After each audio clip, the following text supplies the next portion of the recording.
Kan vi? Ja. Halløj stue. Vi skal så bevise A og B. Ja, og som de gør i tv og sådan noget, i det søde liv og brødende priser og sådan noget, så har vi snydt hjemmefra og lavet den helt lige rette linje i koordinatsystem.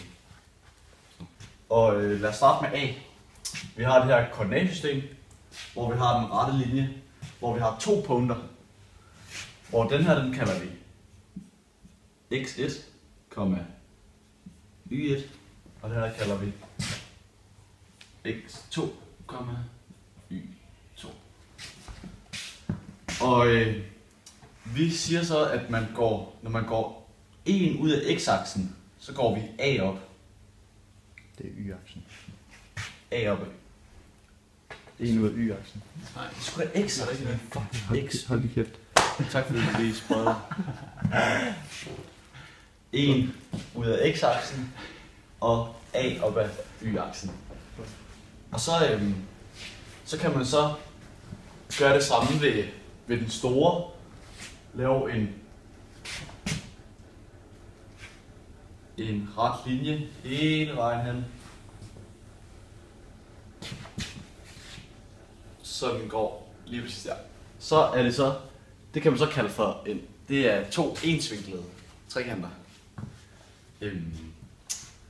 Og så kan man så finde ud af, at når den går en hen og A op, så må det her, så når den går 1, 2, 3, 4, 5, 6, 7, 8, 9, 10, 11, 12, 13, 14 hen, så er den så 14 gange større.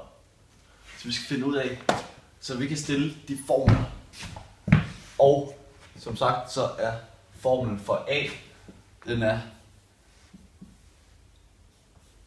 y2 minus y1 divideret med x2 divideret med minus y1. Nej, x1.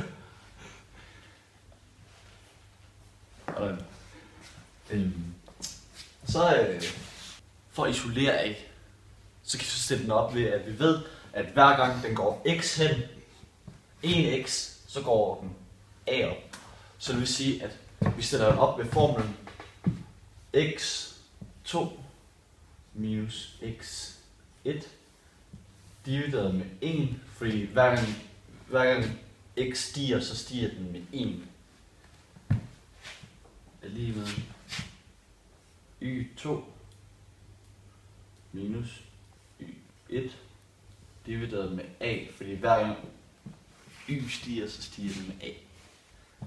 Så skal vi så bare, og når man dividerer med 1, så kan man bare lige så godt lade være med at dividere med noget som helst. Den streger vi bare ud her. Så skal vi så, for at finde a, så rykker vi a over på den side. Det siger vi så. Så ganger vi bare med a herover. Og så er den væk her. Sådan den hedder a gange x2 minus x1 er lige med y2 minus y1. Og så skal vi så have a til at stå alene, så vi får det modsatte af gange, så dividerer vi. Så vi fjerner den her, og så dividerer vi med x2 minus x1. Så det vil sige, at dobbeltpil, som man gør i en ligning, imellem ledene,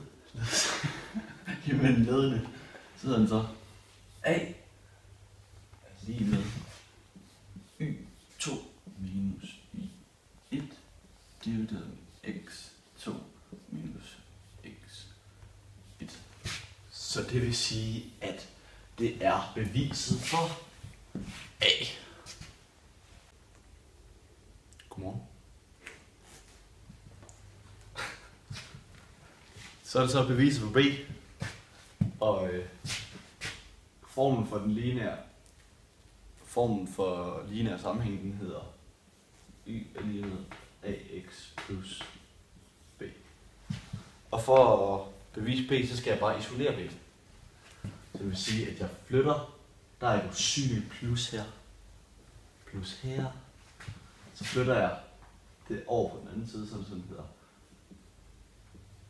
Y minus AX er lige med B.